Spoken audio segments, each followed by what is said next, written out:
আমার নবীর মর্যাদা কেউ বলে শেষ করতে পারবে না। আমার নবীর শান আলোচনা করে কেউ কোনোদিন শেষ করতে পারবে না। একটু গভীর মনোযোগ দিয়ে কথাগুলো শোনেন, তাহলে বুঝবেন আমার নবীর মর্যাদাটা কেমন, আমার নবীর শান আল্লাহ রাব্বুল আলামিন কেমন করে বাড়িয়েছেন। ১৫০০ বছর আগে বিশ্ব নবী মুহাম্মদুর রাসূলুল্লাহ সাল্লাল্লাহু আলাইহি ওয়াসাল্লাম যখন জমিন থেকে বিদায় নিয়ে চলে গেলেন, নবীজি দুনিয়া থেকে বিদায় নিয়ে চলে গেলেন, কয়েকদিন পরে এখনো সাহাবায়ে কেরামদের মধ্যে কারো হুঁশ ফিরে আসে নাই, শুধুমাত্র অনবরত কান্না করে চলতেছে সাহাবায়ে কেরাম। মদিনাতুত তাইয়্যিবায় মসজিদে নববীর মধ্যে রিয়াজুল জান্নায় বসে বসে সাহাবায়ে কেরামরা নবীর কথা মনে করে করে কান্না করতেছেন। হঠাৎ করে অনেক দূর থেকে কয়েকজন ইহুদি আসলো। ইহুদিরা এসে নবীকে তালাশ করা শুরু করলো, খুঁজতে শুরু করলো। আয়েশা সর্বপ্রথম পাইল হযরতে আবু বকর রাদিয়াল্লাহু আনহুকে। কথাগুলো শুনেন। হযরতে আবু বকর রাদিয়াল্লাহু আনহুকে পাওয়ার পরে হযরতে আবু বকরকে জিজ্ঞাসা করলো, কাইফা কানা খুলুকুন নবী সাল্লাল্লাহু আলাইহি ওয়াসাল্লাম। প্রথমে জিজ্ঞাসা করলো, ও আবু বকর, আমরা তো নবীর সঙ্গে সাক্ষাৎ করতে আসছি, নবী কোথায় বলে দাও। নবী কি দুনিয়ায় আছেন? কথা বলেন, আছেন? এমন সময় এই প্রশ্ন করার কারণে সাহাবায়ে কেরামদের মধ্যে মনে হয় যেন কাটা ঘায়ে লবণ ছিটাইল। জিজ্ঞাসা করতেছে, কোথায় তোমাদের নবী, আমরা একটু সাক্ষাৎ করতে চাই। আবু বকর হাউমাউ করে কান্না শুরু করে দিলেন। হযরতে আবু বকর রাদিয়াল্লাহু আনহু বলতেছেন, নবী কোথায় আমি বলতে পারবো না, ওই যে দেখো রওজা মুবারক, এখানে শুয়ে আছেন। ইহুদিরা বুঝতে পারলো নবী মনে হয় আর দুনিয়াতে বেঁচে নাই।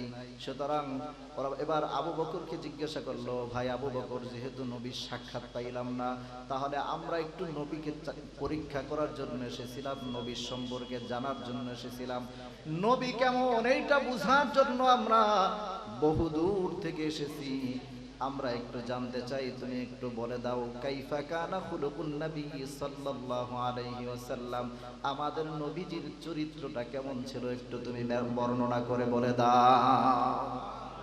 ও ভাইরা, ইহুদি ভাইরা, তোমরা শোনো, নবীর কাছে একদিন জিবরাইল আসছিল। আয়েশা বলতেছে, নবীর সাহাবী হযরত ওমরের ব্যাপারে জিজ্ঞাসা করতেছে। ওমর, জিবরাইল বলতেছে, ইয়া রাসূলুল্লাহ, আপনার সাহাবী ওমরের একটু প্রশংসা আমি করতে চাই।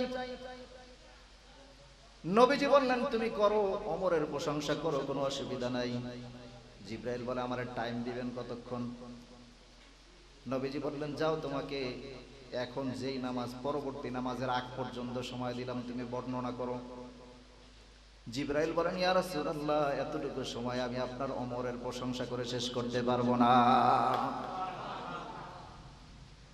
নবীজি বললেন, তাহলে ঠিক আছে, তোমাকে আরো একদিন বাড়ায় দিলাম, 24 ঘন্টা টাইম তুমি বর্ণনা করতে থাকো। জিবরাইল বলেন, না না না, এতটুকু সময়ের মধ্যে আমি আপনার ওমরের প্রশংসা করতে পারবো না। বলে, তাহলে তোমাকে 1 সপ্তাহ সময় দিলাম। বলে, না, তাও পারবো না। তাহলে তোমাকে 1 মাস সময় দিলাম, দেখি তুমি 1 মাস ধরে ওমরের প্রশংসা করো। বলে, না, 1 মাসে হযরতে ওমরের মতো একজন এত বড় দামি সাহাবীর প্রশংসা করে শেষ করা যাবে না। হযরত আবু বকর বলেন, জিবরাইল এত লম্বা সময় পাওয়ার পরেও ওমরের প্রশংসা করে শেষ করতে পারতেছে না। যেই নবীর উম্মত হযরতে ওমর, ওই ওমরের প্রশংসা করলে যদি এত সময় লাগে, তাহলে বলো তোমাদেরকে আমি কতটুকু সময়ে নবীর প্রশংসা করে বলবো? আমি আবু বকরের দ্বারা এই নবীর প্রশংসা করে শেষ করা সম্ভব না। বর্তমানে মসজিদে নববী থেকে 7 নম্বর গেট দিয়া বের হইলে বাবু সালাম থেকে সরাসরি সামনের দিকে গেলে, উল্টা দিকে গেলে একটা বাড়ি আছে, ওই বাড়িটা হযরতে ফাতেমাতুজ জোহরা রাদিয়াল্লাহু আনহার, হযরত আলীর বাড়ি। বর্তমানে একটা মসজিদ বানায় রাখছে, নাম দিছে মসজিদে আলী। হযরত বেলাল রাদিয়াল্লাহু আনহু বলতেছেন, যাও তোমরা ওই মসজিদে আলী অর্থাৎ হযরত আলীর বাড়িতে তোমরা চলে যাও, ফাতেমার বাড়িতে যাও, কারণ আলীর ব্যাপারে বলা হয়েছে আনা মাদিনাতুল ইলমি ওয়া আলিজুন বাবুহা, আমি হলাম জ্ঞানের বিশাল বড় শহর, ওই শহরের প্রধান দরজার নাম হলো হযরতে আলী। যেহেতু আলীকে আল্লাহর নবী জ্ঞানী বলেছেন, যেহেতু আল্লাহর নবীর ঘোষণা অনুযায়ী আলী অনেক জ্ঞানী, আলীর অনেক জ্ঞান আছে, সেহেতু হযরতে আলী ছাড়া কেউ এই প্রশ্নের জবাব দিতে পারবে না। যাও তোমরা আলীর কাছে চলে যাও। ইহুদিরা চলে গেল হযরতে আলীর কাছে। আলী রাদিয়াল্লাহু আনহুর কাছে গিয়ে জিজ্ঞাসা করলো, বলো তো কাইফা কানা খুলুকুন নবী সাল্লাল্লাহু আলাইহি ওয়াসাল্লাম, নবীর চরিত্রটা কেমন? হযরতে আলী বললেন, আমি বলতে পারবো, তবে তোমাদের একটু ওয়েট করতে হবে। সুবহানাল্লাহ কোন? আমি বলতে পারবো নবীর চরিত্রটা কেমন, তবে তার আগে তোমাদের একটু অপেক্ষা করতে হবে। তোমরা একটু অপেক্ষা করো, আমি ভিতর থেকে আসতেছি। হযরত আলী ভিতরে চলে গেলেন। এরা মেহমানখানায় বসে আছে। আলী রাদিয়াল্লাহু আনহু কিছুক্ষণ পরে আসলেন। আসার পরে এদেরকে সামনে বসায় বলতেছেন, আমি তোমাদেরকে বলবো নবীর চরিত্র কেমন, গভীরভাবে শুনেন। আমি তোমাদেরকে বলবো নবীর চরিত্র কেমন, তবে তার আগে আমার কিছু প্রশ্ন আছে, প্রশ্নের জবাবগুলো দাও। ইহুদিরা বলতেছে, কি প্রশ্ন করতে চাও? আলী বলতেছে, আমি তোমাদের কাছ থেকে জানতে চাই, বলো তো পৃথিবীতে বর্তমান কয়টা মানুষ আছে? কয়জন পুরুষ আছে, কয়জন মহিলা আছে? পৃথিবীর মাটি কতটুকু, পানি কতটুকু? পৃথিবীতে কত হাজার রকমের গাছ আছে? পৃথিবীতে কত হাজার লক্ষ রকমের প্রাণী আছে? সমুদ্রের ভিতরে কতটুকু পানি আছে? এবং এর ভিতরে কত রকমের মাছ আছে, কত রকমের কিছু আছে, জানোয়ার আছে, প্রাণী আছে। এগুলো প্রতিদিন কার নাম কি কি, এগুলো আমাদেরকে একটু বলে দাও, আমাকে একটু বলো। এই প্রাণীগুলো কি খেয়ে জীবন ধারণ করে? তিমি মাছ কতটুকু খাবার খায়? ডলফিন কতটুকু খাবার খায়? অক্টোপাস কি খায়? এইভাবে করে করে প্রত্যেকটা প্রাণীর সম্পর্কে বিস্তারিত বিশ্লেষণ করে আমাদেরকে একটু বলে দাও। আসমানের উপরে কি আছে বলে দাও, জমিনের নিচে কি আছে সব কিছু বলে দাও। এক কথায় সৃষ্টি জগতের সব তথ্যগুলো তোমরা একটু আমাকে দাও। আপনারা বলেন কারো পক্ষে সম্ভব? এত কিছুর তথ্য বলা সম্ভব? আমি আপনি পুনাহুড়া গ্রামে কয়টা মানুষ সবার নাম জানি না, ঠিক কিনা কোন? আলীর প্রশ্ন হলো, এই সব কিছুর জ্ঞান তোমরা একটু আমাকে বলে দাও, এর ভিতরে কি কি আছে বিশ্লেষণ করে বলে দাও। ইহুদিরা বলতেছে, আলী তোমার কাছে একটা জিনিস জানতে চাইছি, বললে বলবা, না হয় এইভাবে করার তো কোনো মানে হয় না। বলে কি হয়েছে? এত কিছুর জ্ঞান কি কোনো মানুষের মেধার মধ্যে থাকা সম্ভব? হযরত আলী বলেন, এইবার তো লাইনে আসতো। এত কিছুর জ্ঞান কোনো মানুষের মেধার মধ্যে রাখা সম্ভব নয়। এটা যেমন সত্য, আমার নবীর চরিত্রটাও বর্ণনা করা এইভাবে সম্ভব নয়, সেটাও সত্য। আউযু বিল্লাহি মিনাশ শাইতানির রাজীম। বিসমিল্লাহির রাহমানির রাহিম। فالذين آمنوا به وعزروه ونصروه واتبعوا النور الذي أنزل معه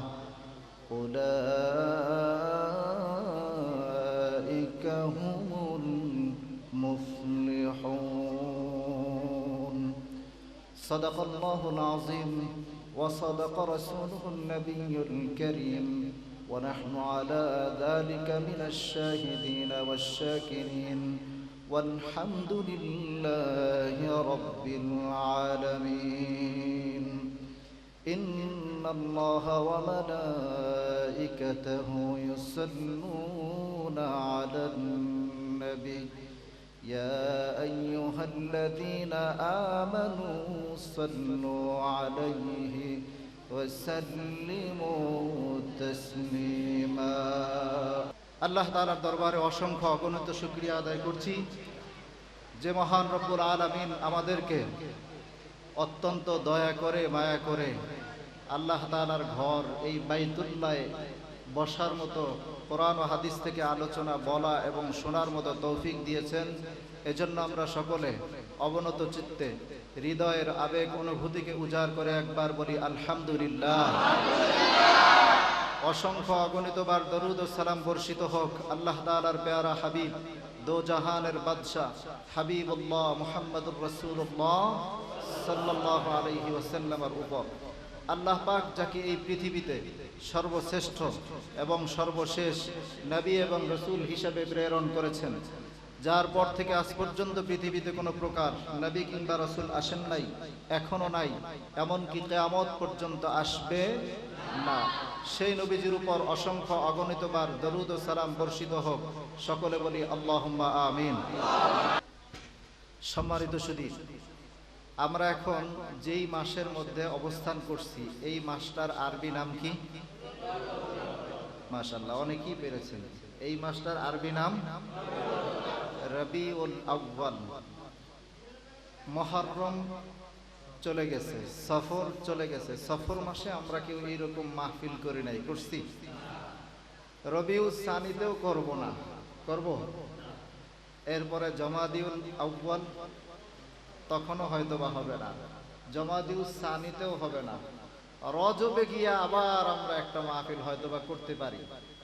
এরপরে আবার শাবান মাসের 15 তারিখে আরেকটা মাহফিল আপনারা হয়তো করবেন, আবার করবেন রমজানের লাইলাতুল কদরে। আজকের এই রবিউল আউয়ালে কেন করলাম, কেন আমরা এখানে সমবেত হলাম? রবিউল আউয়াল এমন একটা মাস যেই মাসে আল্লাহ তাআলার হাবিব মুহাম্মদুর রাসূলুল্লাহ সাল্লাল্লাহু আলাইহি ওয়াসাল্লাম এই দুনিয়াতে আগমন করেছেন, ঠিক না বলেন? তার আগমনের কারণে এই মাসের দাম আল্লাহ বাড়ায় দিয়েছেন, সুবহানাল্লাহ। আচ্ছা বলেন তো, এটার নাম কি? একটা জবানও বন্ধ রাখবেন না, কি নাম? কোরআন। আচ্ছা, এইটা একটা কিতাব বা যে কোনো একটা কিতাব, মনে করেন আমাদের এখানে আব্দুল আজিজ ভাইরে আমি হাদিয়া দিলাম। আপনাদের কাছে আমি জানতে চাই, আব্দুল আজিজ ভাইয়ের দাম বেশি না কিতাবটার দাম বেশি? না, কিতাবের দাম বেশি না। যাকে হাদিয়া দেওয়া হয় তার দাম বেশি, তার মর্যাদা বেশি থাকার কারণে তাকে হাদিয়াটা দেওয়া হয়েছে। হাদিয়া যদি তার চাইতে বড় হয় তাহলে তার মর্যাদা থাকে না। এজন্য এই কোরআন, এটা আল্লাহ তাআলার পক্ষ থেকে আমার নবীজির কাছে হাদিয়া, সুবহানাল্লাহ। এজন্য এইটার চাইতেও আমার নবীর দাম অনেক বেশি। এই কোরআন নাজিল হয়েছে রমজান মাসে। কোন মাসে? রমজান মাসে কোরআন নাজিল হওয়ার কারণে রমজান মাসের দাম কিরকম বেড়েছে? রমজান মাসে একটা নফল ইবাদত করলে একটা ফরজ, একটা সুন্নত ইবাদত করলে একটা ফরজের সমান, একটা ফরজ ইবাদত করলে 70টা ফরজের সমান সওয়াব আল্লাহ তাআলা দিয়ে দেন। তো রমজান মাসে নাজিল হওয়ার কারণে, কোরআন নাজিল হওয়ার কারণে রমজানের দাম আল্লাহ বাড়ায় দিয়েছে। এবং শুধু এটা নয়, রমজান মাসের যেই রাতে নাজিল হয়েছে ওই রাতের ইবাদতের দাম কেমন? আল্লাহ বলেন খায়রুম মিন আলফি শাহর, মানে 1000 মাস। আপনি যদি 1000 মাসও বিবেচনা করেন তাহলে 82 বছর 4 মাস। তার মানে ওই এক রাত্রে ইবাদত করলে 82 বছর 4 মাস খাওয়া বন্ধ, ঘুম বন্ধ, সব বন্ধ করে শুধু ইবাদত আর ইবাদতে কাটায়া দিবেন। 82 বছর 4 মাস ইবাদত করার পরে যেই সওয়াব পাবেন, এক রাত ইবাদত করলে তার চাইতেও বেশি আল্লাহ তাআলা বলেন খাইর, মানে তার চাইতেও বেশি সওয়াব আল্লাহ আপনার আমলনামায় দিয়ে দিবেন। আচ্ছা, কোরআন নাজিল হওয়ার কারণে ওই রাতের দাম যদি এত বেশি হয়, রবিউল আউয়ালের দামও আল্লাহর কাছে বেশি, ঠিক কিনা বলেন? কথা বলেন ঠিক কিনা? অনেক বেশি আল্লাহর কাছে। তো যাই হোক, আমার নবীর কেমন দাম, কেমন মান, কেমন শান, সে বিষয়ে সামান্য কিছু কথা বলবো। সূরাতুল আরাফের 157 নম্বর আয়াতে কারিমার থেকে মাত্র ছোট্ট একটু অংশ তেলাওয়াত করেছি। অনেক বড় আয়াত, পুরো আয়াত নিলে সারা রাতেও শেষ হবে না। আল্লাহ যেখানে কোরআনে তার হাবিবের আলোচনা করেছেন, সেখানে আমি আপনি আলোচনা করে তার মর্যাদা বাড়াইতে পারবো না, বরঞ্চ তার আলোচনা করলে আমাদের মর্যাদা বাড়ায় দেন আল্লাহ। আরো আসতে কোন সুবহানাল্লাহ। যে আজকে সে বিষয়ে আলোচনা করব, এই কারণে হয়তো আল্লাহ আমাদের সবাইকে মাফ করেও দিতে পারেন। পারে কি পারে না? আমাদের এখানে যারা আছে, আমাদের ওসিলায় আমরা আসলাম, এই ওসিলায় আমাদের আশেপাশের যারা আসতে পারে নাই বা যারা মারা গেছে তাদেরকেও আল্লাহ মাফ করে দিতে পারেন। তো আল্লাহ বলছেন মাফ করে দিবেন, সামনে আসছে। আল্লাহ বলতেছেন কি, ফাল্লাযীনা আমানু বিহি, যারা তার উপর ঈমান আনলো, ওয়াজ্জারুহু, এবং তাকে সম্মানিত করলো, ওয়াত্তাবাউন নূর ওয়া নাসারুহু, এবং সেই নবীজিকে সাহায্য সহযোগিতা করলো। এরপর আল্লাহ বললেন ওয়াত্তাবাউন নূর আল্লাযী উনজিলা মাআহ, এবং যেই কোরআন আল্লাহ নাজিল করেছেন তার সাথে ওই কোরআনের অনুসরণ করলো। আল্লাহ বলতেছেন উলাইকা হুমুল মুফলিহুন, এরাই সফলকাম, এরাই জান্নাতি। চিল্লায় বলেন সুবহানাল্লাহ। আমার নবীর মর্যাদা কেউ বলে শেষ করতে পারবে না। আমার নবীর শান আলোচনা করে কেউ কোনোদিন শেষ করতে পারবে না। একটু গভীর মনোযোগ দিয়ে কথাগুলো শোনেন, তাহলে বুঝবেন আমার নবীর মর্যাদাটা কেমন, আমার নবীর শান আল্লাহ রাব্বুল আলামিন কেমন করে বাড়িয়েছেন। ১৫০০ বছর আগে বিশ্ব নবী মুহাম্মদুর রাসূলুল্লাহ সাল্লাল্লাহু আলাইহি ওয়াসাল্লাম যখন জমিন থেকে বিদায় নিয়ে চলে গেলেন, নবীজি দুনিয়া থেকে বিদায় নিয়ে চলে গেলেন, কয়েকদিন পরে এখনো সাহাবায়ে কেরামদের মধ্যে কারো হুঁশ ফিরে আসে নাই, শুধুমাত্র অনবরত কান্না করেই চলতেছে সাহাবায়ে কেরাম। মদিনাতুত তাইয়্যিবায় মসজিদে নববীর মধ্যে রিয়াজুল জান্নায় বসে বসে সাহাবায়ে কেরামরা নবীর কথা মনে করে করে কান্না করতেছেন। হঠাৎ করে অনেক দূর থেকে কয়েকজন ইহুদি আসলো। ইহুদিরা এসে নবীকে তালাশ করা শুরু করলো, খুঁজতে শুরু করলো। আয়েশাই সর্বপ্রথম পাইল হযরতে আবু বকর রাদিয়াল্লাহু আনহুকে। কথাগুলো শুনেন। হযরতে আবু বকর রাদিয়াল্লাহু আনহুকে পাওয়ার পরে হযরতে আবু বকরকে জিজ্ঞাসা করলো, কাইফা কানা খুলুকুন নবী সাল্লাল্লাহু আলাইহি ওয়াসাল্লাম। প্রথমে জিজ্ঞাসা করলো, ও আবু বকর, আমরা তো নবীর সঙ্গে সাক্ষাৎ করতে আসছি, নবী কোথায় বলে দাও। নবী কি দুনিয়ায় আছেন? কথা বলেন আছেন? এমন সময় এই প্রশ্ন করার কারণে সাহাবায়ে কেরামদের মধ্যে মনে হয় যেন কাটা ঘায়ে লবণ ছিটাইল। জিজ্ঞাসা করতেছে, কোথায় তোমাদের নবী? আমরা একটু সাক্ষাৎ করতে চাই। আবু বকর হাউমাউ করে কান্না শুরু করে দিলেন। হযরতে আবু বকর রাদিয়াল্লাহু আনহু বলতেছেন, নবী কোথায় আমি বলতে পারবো না, ওই যে দেখো রওজা মুবারক, এখানে শুয়ে আছেন। ইহুদিরা বুঝতে পারলো নবী মনে হয় আর দুনিয়াতে বেঁচে নাই। সুতরাং ওরা এবার আবু বকরকে জিজ্ঞাসা করলো, ভাই আবু বকর, যেহেতু নবীর সাক্ষাৎ পাইলাম না, তাহলে আমরা একটু নবীকে পরীক্ষা করার জন্য এসেছিলাম, নবীর সম্পর্কে জানার জন্য এসেছিলাম, নবী কেমন এইটা বোঝার জন্য আমরা বহু দূর থেকে এসেছি। আমরা একটু জানতে চাই, তুমি একটু বলে দাও, কাইফা কানা খুলুকুন নবী সাল্লাল্লাহু আলাইহি ওয়াসাল্লাম, আমাদের নবীজির চরিত্রটা কেমন ছিল, একটু তুমি বর্ণনা করে বলে দাও। হযরত আবু বকর চোখ দুটো বড় বড় করে তাকায় আছেন, বলেন কি বলো তুমি? নবীজির চরিত্রের ব্যাখ্যা করব আমি। হযরত আবু বকর একটা ঘটনা শোনায় দিলেন।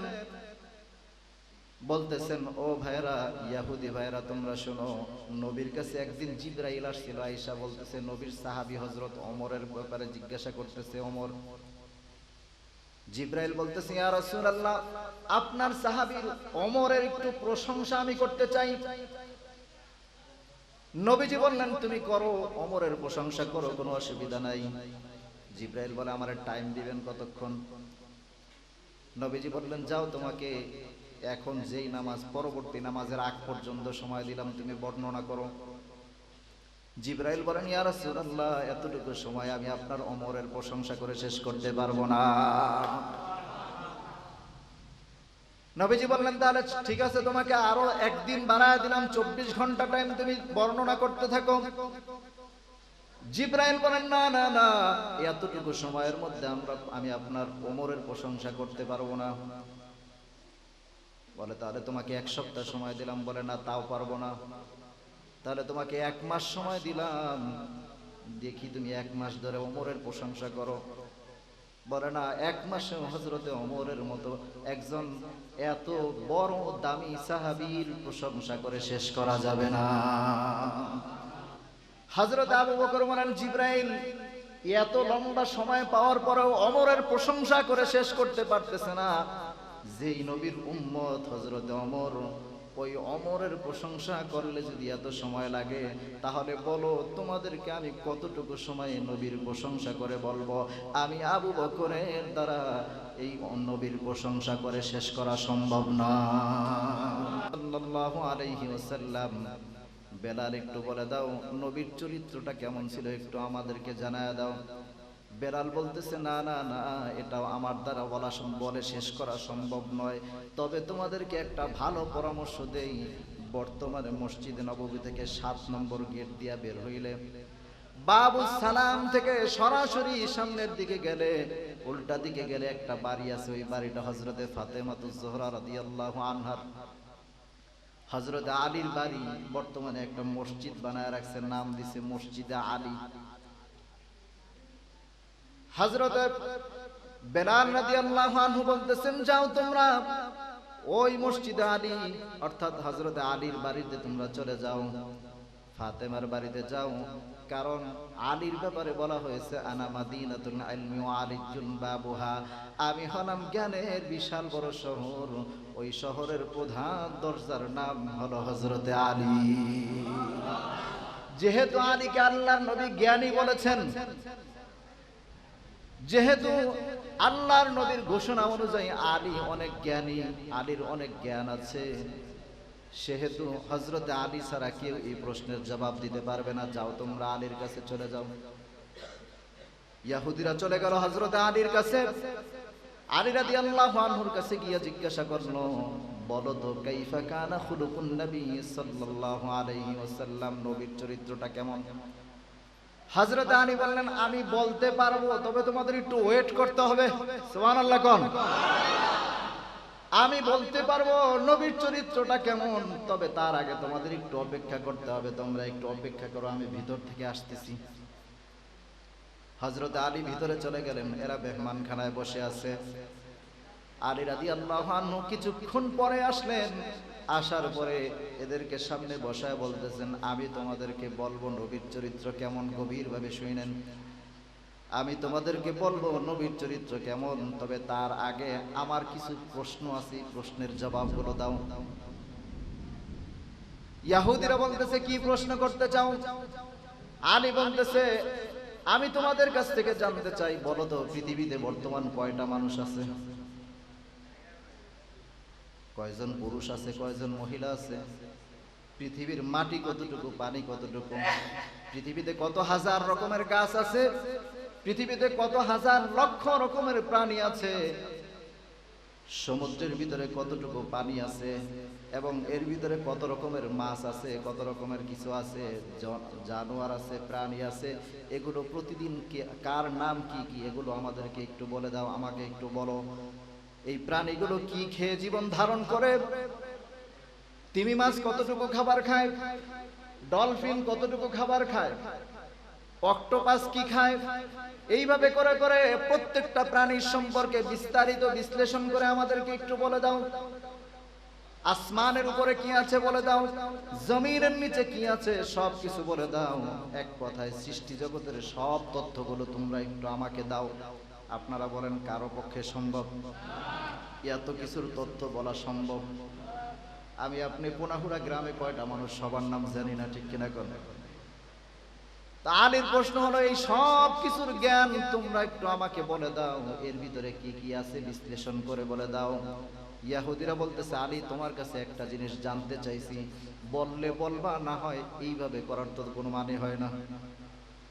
বলে কি হয়েছে? এত কিছুর জ্ঞান কি কোনো মানুষের মেধার মধ্যে থাকা সম্ভব?